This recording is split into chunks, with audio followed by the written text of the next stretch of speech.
I, 32, female, have never been the kind of person who needs the spotlight.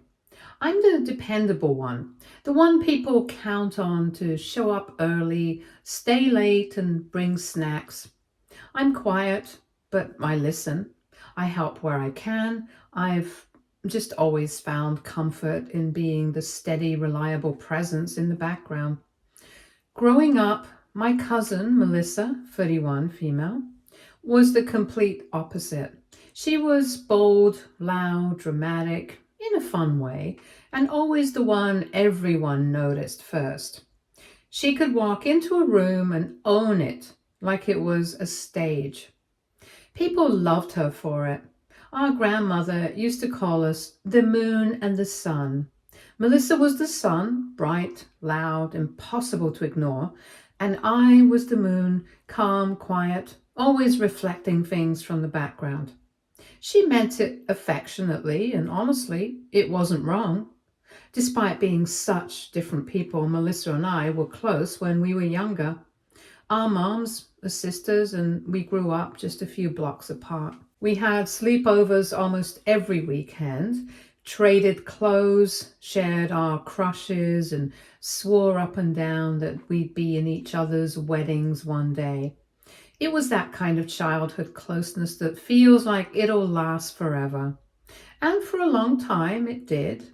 Even as we got older and took different paths, her into marketing and city life, me into tech and staying closer to home, we still talked regularly. When she moved to Chicago after college, I stayed in Milwaukee, but we made an effort to call each other at least once a month. We'd visit when we could, and sometimes just for a lunch or a weekend hang. It always felt like no matter how different our lives got, we'd stay connected. 3 years ago, Melissa met Jackson, tall, handsome, career-driven, well-off, basically everything she used to talk about when we were teenagers. She called me crying happy the night he proposed. He rented out a rooftop restaurant, hired a photographer, and gave her a custom 2-carat diamond ring. I was honestly happy for her. She sounded over the moon, and I believed she deserved to be. I booked a flight to Chicago for their engagement party, and even though she said her spare bedroom was too messy for guests, I didn't mind spending $300 on a hotel room. I figured it was her weekend, and I wanted to support her. Then came the wedding planning. I was honestly surprised when Melissa asked me to be her maid of honor. She has a lot of close friends in Chicago, women she sees every week who all seem like more natural picks. But when she asked, I felt honored. I said yes right away, even though I knew it would be a lot of work, and it was. I started with venue hunting since I work remotely as a software developer. She told me I had a flexible schedule, so I could help her research venues in the Chicago area. I spent hours looking up places, making calls, compiling spreadsheets, and putting together little packets with pricing, availability, and reviews. I sent her everything neatly organized. She barely said thank you. Just picked the most expensive one, of course, and moved on. Then came dress shopping. That meant driving down to Chicago 5 separate weekends. Each trip was a full-day affair. Dress salons, champagne lunches, more planning after dinner, and I paid for most of it. I never said anything, but it was adding up fast. I started dipping into my savings more than I should have, but I kept telling myself it's her big day, she's family, it's a once-in-a-lifetime thing. Next was picking out bridesmaid dresses. She chose a designer dress that cost $450 without alterations. When I gently mentioned the price might be a little high for me, she gave me a look like I had just insulted her entire life plan. She said she couldn't compromise her vision and that everyone else was fine with it. I didn't argue. I just smiled and put it on my credit card. Then came the bachelorette party. I planned the whole thing. A weekend in Miami, just like she wanted. There were 7 other bridesmaids, most of whom I didn't know at all, but I made it work. Melissa wanted a beachfront Airbnb, private chefs for dinner, club reservations, matching outfits, the whole 9 yards. I suggested some cheaper options, but she shot them down. She said I was being cheap and not taking her wedding seriously. So I gave in. I spent over $2,000 on just my share of the trip, flights, accommodations, meals, decorations, gifts. I told myself again, this is what being a good maid of honor means. This is what family does. The thing is, through all of this, Melissa never really asked about me. I tell her something small about my life, how work was going, or that I was seeing someone new, and she just brushed it off. She couldn't even remember my boyfriend's name. His name is Mark. We'd been dating for about 8 months by then, and things were getting serious, but Melissa never asked about him. She didn't seem to care. 2 months before the wedding, I found out I was pregnant. Mark and I were shocked at first, but happy. It wasn't planned, but it felt right. We decided to wait until I was out of the first trimester to tell anyone, just to be safe. I didn't tell Melissa, partly because we hadn't told most people yet, and partly because, well, I didn't want to steal her thunder. That's literally how she described other people's life events before stealing her spotlight. Then, about 3 weeks before the wedding, Melissa asked me to meet her for coffee while I was in town.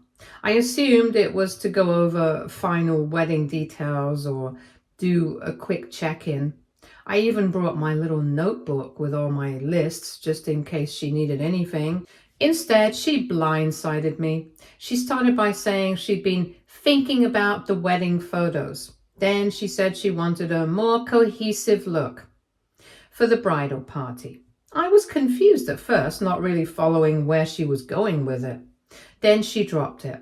She was removing me from the bridal party.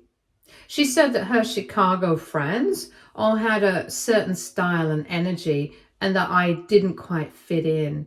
She said, and I remember every single word, "You're just kind of too boring for the vibe I want in my photos." I sat there completely stunned. After everything I'd done, months of planning, thousands of dollars spent, all the emotional support and time, I was being cut out because I didn't match her aesthetic. She told me I was still invited to the wedding, of course. She even thanked me for all the help I'd given. When I asked about the bridesmaid dress I had already bought and paid to have altered, she just shrugged, said I could probably sell it online or maybe wear it to something else. No offer to reimburse me, nothing. When I brought up the bachelorette party and all the money I'd spent, not to mention the time, she said being in a wedding party meant accepting those costs and that no one forced me to do anything. I left that coffee shop and sat in my car for a full 10 minutes before I could even start the engine. I was shaking. I called my mom and sobbed through the whole story. She was furious and wanted to call her sister, Melissa's mom, right then and there, but I asked her not to. I didn't want to blow up the whole family right before the wedding. I wasn't ready to be the one to cause drama, even though Melissa had just completely thrown me aside. So I drove home that night, alone and heartbroken. I felt used, tossed aside like I'd just been a convenience, a free event planner, a walking checkbook. And now that the spotlight was near, she didn't need me anymore. That hurt more than anything. That night, Mark proposed to me. We had been talking about marriage, but he said, seeing how upset I was made him realize he didn't want to wait another day to show me how much he valued me. It was simple and perfect, just us in our apartment with my favorite takeout. The ring was modest, but exactly my style. For the first time in weeks, I felt genuinely happy. As I sat there with my new fiancé looking at my ring, something shifted in me. I had always been the peacekeeper, the one who avoided confrontation, but I was tired of being Melissa's doormat. I was tired of my feelings and contributions being dismissed. And now I wasn't just standing up for myself, I was standing up for my future family. The wedding rehearsal was scheduled for the Friday before the Saturday ceremony. Traditionally, I wouldn't have been included, but Melissa had asked me weeks ago to help coordinate some details with the wedding planner. Despite everything, I had agreed, partly out of habit and partly because I had already requested the time off work. I arrived at the venue, a stunning historic mansion with manicured gardens, feeling strangely calm. Melissa was surrounded by her new bridesmaids, all perfectly coiffed women who indeed looked like they belonged in a magazine spread. Her replacement maid of honor, a woman named Tiffany, who I'd met briefly at the bachelorette party, was fussing with Melissa's hair. The rehearsal went smoothly. I stayed in the background helping the coordinator manage the timing and making sure everyone knew their places. If Melissa was surprised to see me there, she didn't show it. She was too busy soaking up the attention. After the rehearsal came, the dinner at an upscale restaurant adjacent to the venue. I hadn't planned to attend, but Melissa's mom spotted me and insisted. "Your family," she said, not knowing what her daughter had done. I briefly considered declining, but then decided that yes, I would join the rehearsal dinner. I had earned my seat at that table. Towards the end, before dessert, Jackson's father stood to make a toast. He spoke about the beautiful couple and their bright future. Then Melissa's father gave an emotional speech about his little girl. When he finished, Melissa stood up herself, glass in hand, to thank everyone for coming. She spoke about how perfect everything was, how this was exactly the wedding she had always dreamed of, with just the right people by her side. She emphasized the words while glancing in my direction. Then she announced that she and Jackson had special news to share. They had just closed on their dream home in the suburbs. Something in me snapped. After a year of being used, hundreds of hours of free labor, thousands of dollars spent, and then being discarded for not being exciting enough, hearing her talk about having the right people broke my last nerve. I stood up with my water glass, all eyes turned to me. I congratulated Melissa and Jackson on their new home. Then I said I had an announcement of my own. I shared that Mark had proposed and showed my ring. There were murmurs of congratulations. Then I added my other news. I was 3 months pregnant with a little girl. But I wasn't done. I had one more piece of news, something I'd kept secret for years. With everyone's attention on me, I revealed that 6 years ago I had quietly established a college fund for Melissa's future children. Our grandmother had left me a modest inheritance when she passed away, and knowing how much she valued education, I had put aside a significant portion specifically for Melissa's future family.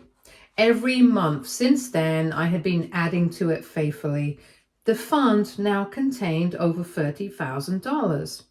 I explained that I had planned to reveal this at Melissa's baby shower someday, but since she seemed to think I was too boring to be part of her important life events, I thought now was as good a time as any to share my boring financial planning. I added that despite everything, the fund would remain for her future children, as it was created in honor of our grandmother's memory and her love for both of us. The room fell completely silent. Melissa's face went pale, then flushed deep red. Her parents looked at me with a mixture of shock and pride. Jackson seemed genuinely moved, while his wealthy parents appeared impressed by this demonstration of long-term thinking and generosity, something they clearly valued. Then the room erupted in surprise congratulations. People came over to hug me, asking questions about names and due dates. Melissa's face went through a series of expressions: shock, anger, and finally a tight, forced smile. Her mother rushed over to me, genuinely delighted about becoming a great aunt. As the attention swirled around me, Melissa pulled me aside. She hissed that I was trying to steal her spotlight and that it was incredibly selfish to make announcements at her rehearsal dinner. I just smiled and said that I thought family celebrations were the perfect place to share family news, and walked away to accept more congratulations. I left shortly after, feeling both vindicated and a little guilty. I hadn't planned to make an announcement. I had actually intended to quietly attend and leave early. But hearing her smug speech, after everything she'd put me through, pushed me over the edge. Now, the wedding is tomorrow, and I'm conflicted about whether to attend. Part of me wants to take the high road, but another part feels like I've already turned the other cheek too many times. My fiancé says he'll support whatever I decide, but he's definitely not a fan of how Melissa treated me. My mom thinks I should skip it and focus on my own happiness, but there's still that nagging feeling that not showing up will only escalate the family drama. So Reddit, what would you do? Should I attend the wedding and try to smooth things over, or have I already burned that bridge? Was I wrong to announce my news at her rehearsal dinner? I've been the reliable, accommodating one my whole life, and the one time I stand up for myself, I'm suddenly the villain? AITA here? Update 1. First, thank you all for the overwhelming support and advice. I was genuinely surprised by how many people responded to my post. Reading your comments helped me gain some much needed perspective. After much consideration, I decided not to attend the wedding. It wasn't an easy choice, but I realized that putting myself in that environment would only cause more stress, and stress isn't good for the baby. I sent a polite text to Melissa the morning of the wedding, wishing her a beautiful day. She didn't respond, which I expected. What I didn't expect was the flood of text messages and calls I received throughout the day from various family members. Apparently, Melissa told everyone that I was skipping the wedding because I was jealous of her and trying to ruin her big day. She claimed I had deliberately announced my pregnancy at the rehearsal dinner to upstage her, and that I had been difficult throughout the entire wedding planning process. My aunt, Melissa's mom, called me crying, asking why I was being so mean to my cousin on her special day. I calmly explained my side of the story, the months of unpaid labor, the thousands of dollars spent, and finally being kicked out of the wedding party for not being exciting enough. My aunt was silent for a long moment before saying she had to go. I later found out from my mom that my aunt had no idea Melissa had removed me from the bridal party. Melissa had told her that I had stepped down voluntarily because I wasn't feeling well. My mom decided to skip the wedding too, in solidarity with me. This caused even more drama as my aunt was upset about her sister not being there. My mom stood firm though, saying she couldn't in good conscience celebrate with someone who had treated her daughter so poorly. By the evening, I was emotionally exhausted. Mark suggested we turn off our phones and have a quiet night in with movies and takeout. It was exactly what I needed. The next morning, I woke up to an email from Melissa. It was coldly formal, accusing me of deliberately trying to ruin her wedding by poisoning family members against her and making her mother upset. She said I had always been jealous of her and that my stunt at the rehearsal dinner proved it. She ended by saying she needed space from me and would appreciate it if I didn't contact her for the foreseeable future. I didn't respond. What could I say that would make any difference? She had clearly cast herself as the victim in this story, and nothing I could say would change her mind. I spent the past 2 days reflecting on our relationship, and I've realized it's been one-sided for years. I was always the one making the effort, always the one compromising. Maybe being excluded from her wedding was actually a blessing in disguise. a clean break from a relationship that wasn't healthy for me. For now, I'm focusing on my pregnancy, my fiance, and our future together. We've started looking at houses in our area as our apartment will be too small once the baby arrives. Mark has been my rock through all of this, reminding me that I deserve to be treated with respect and that true family would never make me feel not good enough. I'm still sad about how things turned out with Melissa. Despite everything, there's a part of me that mourns the relationship we once had, or that I thought we had. But I'm also relieved to no longer be walking on eggshells trying to meet impossible expectations. As for the family dynamics, that's going to be complicated for a while. My mom says she'll try to smooth things over with my aunt, but she's not going to pressure me to reconcile with Melissa. Some extended family members have reached out with support after hearing the full story, while others seem to have taken Melissa's side. I'll update again if there are any significant developments, but for now, I'm taking a step back from the drama and prioritizing my own little family. Thank you again for all your kind words and advice. It truly helped more than you know. Update 2. I wasn't planning to update so soon, but something unexpected happened that I'm still trying to process.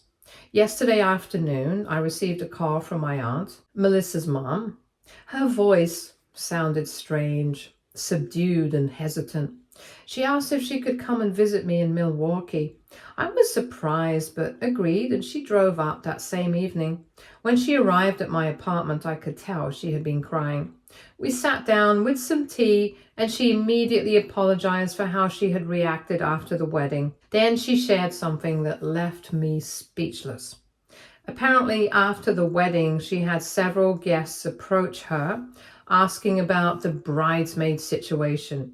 She didn't know what they were talking about until one of Melissa's friends, who had had a few too many drinks, mentioned how harsh it was that Melissa had kicked me out of the wedding party for being too boring. My aunt was shocked. She confronted Melissa the next day when they were having brunch. Melissa initially tried to deny it, but when pressed, she admitted everything. The coffee shop conversation, her exact words about me not fitting the aesthetic, all of it. She even bragged about how much money and time she had saved by having me do all the preliminary work before replacing me with someone more photogenic. My aunt was livid. She told me she had raised Melissa to be better than that and was deeply ashamed of her behavior. She said she had always noticed that Melissa was a bit self-centered, but she never imagined her daughter would be deliberately cruel, especially to family who had been nothing but supportive. What's more, my aunt revealed that she had covered a significant portion of the wedding costs, nearly $50,000. She had done so believing that Melissa and Jackson were saving for their own down payment on a house. Finding out that they had already closed on the house, a fact my aunt learned only at the rehearsal dinner when Melissa announced it, while still accepting her money for the wedding, made her feel used. My aunt then did something that left me stunned. She handed me an envelope containing a check for $5,000. She said she knew it couldn't make up for how I had been treated, but she wanted to reimburse me for some of the expenses I had incurred during the wedding planning process. I tried to refuse, but she insisted, saying it would make her feel at least a little better about the situation. We talked for hours. She shared stories about Melissa as a child, trying to understand where this entitled behavior had come from, and acknowledging that perhaps she and my uncle had indulged Melissa too much growing up. She asked about my pregnancy, genuinely excited about her future great niece. Before she left, she hugged me tightly and said she hoped we could maintain our relationship regardless of what happened with Melissa. After she left, I felt a mix of emotions. Vindication, yes, but also sadness. I had never wanted things to blow up like this. I had never wanted to come between Melissa and her mother. Despite everything, I still care about Melissa and recognize that her behavior, while inexcusable, probably stems from deep insecurities. This morning I woke up to multiple missed calls from Melissa and several increasingly angry text messages. Apparently, she found out about her mother's visit to me and the check. She accused me of manipulating her mother against her and stealing money that was meant for her. Her final message said that I had ruined everything and that she would never forgive me. I haven't responded. I showed the messages to Mark, who suggested I block her number for now, which I did. I also called my aunt to warn her about Melissa's state of mind, but she already knew. Melissa had been calling her too, making similar accusations. The family is now clearly divided. My mom and aunt are speaking again, united in their disappointment with Melissa's behavior. Some cousins have reached out to hear my side of the story, while others are firmly in Melissa's camp, believing I deliberately sabotaged her wedding out of jealousy. Jackson, Melissa's new husband, called Mark. They had met a few times at family events before all this drama. He seemed uncomfortable but said he was caught in the middle and hoped we could all move past this eventually. Mark was polite but firm, telling Jackson that while he had nothing against him personally, he wouldn't stand by and watch me be mistreated. The call ended awkwardly. I'm trying to stay calm and focus on positive things. Mark and I used some of my aunt's money as part of a down payment on a small house we found just outside Milwaukee. It needs some work, but it has a perfect room for a nursery with a big window that gets morning sunlight. We're excited to start this new chapter. As for Melissa, I don't know if our relationship can ever be repaired. Part of me hopes that someday, once emotions have cooled, we might be able to have an honest conversation. But another part recognizes that some relationships aren't meant to last forever, even family ones. I'll update again if anything significant happens, but I'm trying to step back from the drama and focus on building a peaceful home for my growing family. Update 3. Hi guys. 3 days ago, I received a text from Jackson asking if we could meet for coffee. I was hesitant but curious, so I agreed. Mark offered to come with me, but I felt I needed to handle this conversation on my own. Jackson looked exhausted when I met him at a quiet cafe halfway between Milwaukee and Chicago. He immediately apologized for reaching out behind Melissa's back, but said he needed to talk to me directly. What he shared next left me speechless. Apparently, their honeymoon had been a disaster. Melissa had spent most of it obsessing over the family betrayal, as she called it. She was particularly fixated on the money her mother had given her, calling it her inheritance that I had stolen. Jackson said he had tried to reason with her, pointing out that the money was her mother's to give, and that given the circumstances, it seemed fair compensation for my expenses and efforts. This has led to their first major fight as a married couple. Jackson told me he was seeing a side of Melissa he hadn't witnessed before, entitled, vindictive, and unable to accept any responsibility for her actions. He admitted that during their relationship, he had noticed that she could be self-centered, but he had attributed it to wedding stress and thought it would pass. Now he was questioning whether he really knew the person he had married. The most shocking part came next. Jackson revealed that Melissa was planning to sue me for the $5,000 her mother had given me, claiming it was obtained under false pretenses and emotional manipulation. She had already consulted with a lawyer friend who had advised against it, saying she had no case, but Melissa was determined to proceed. Jackson was clearly uncomfortable sharing this, but said he felt I deserved a warning. He also mentioned that Melissa had been bad-mouthing me to anyone who would listen, including his family, who were now regarding me with suspicion despite never having met me. I thanked him for the heads up and asked why he was risking his new marriage to warn me. He paused for a long moment before answering that he valued honesty and fairness, and what was happening didn't sit right with him. He also admitted that watching how Melissa was handling this conflict made him question her character and, by extension, their future together. As we were leaving, Jackson hesitantly asked if I thought Melissa might benefit from therapy.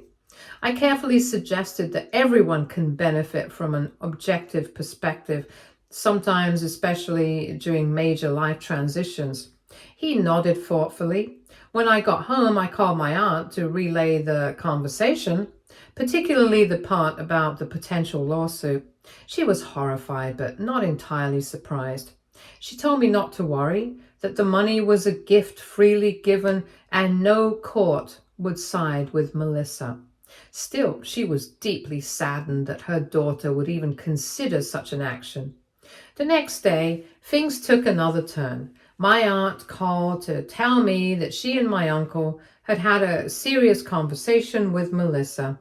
They had made it clear that if she pursued legal action against me, they would not only testify on my behalf, but would also reconsider their financial support of her in the future, including the help they'd promised for the new house renovations.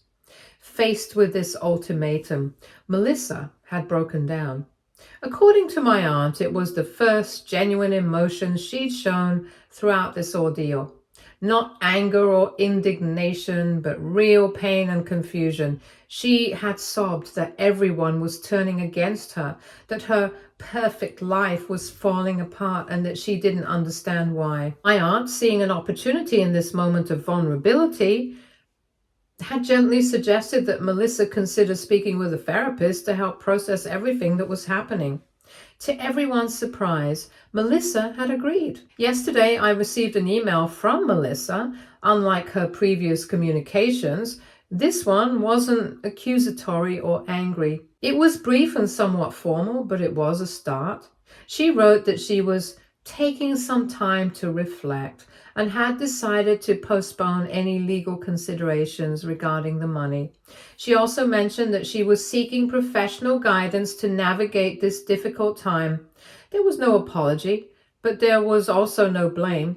I responded simply thanking her for reaching out and wishing her well in her reflection process. I added that I was open to a conversation when she felt ready. This morning, my aunt called with news that Melissa and Jackson have decided to postpone their planned housewarming party indefinitely. She's begun seeing a therapist who specializes in life transitions and relationship dynamics. Jackson is attending some of the sessions with her. I'm cautiously optimistic, but realistic.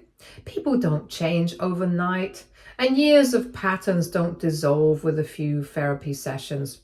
I don't expect a tearful reconciliation or for things to go back to how they were before. Too much has been said and done.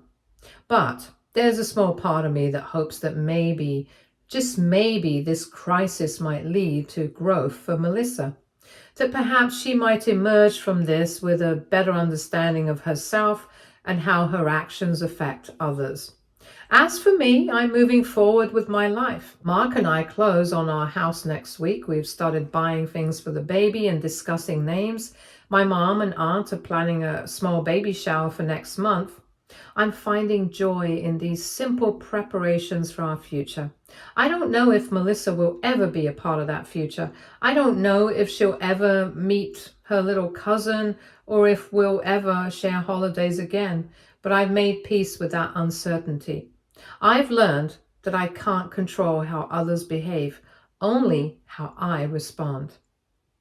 If there are significant developments, I'll update again, but for now I'm focusing on building my own perfect life.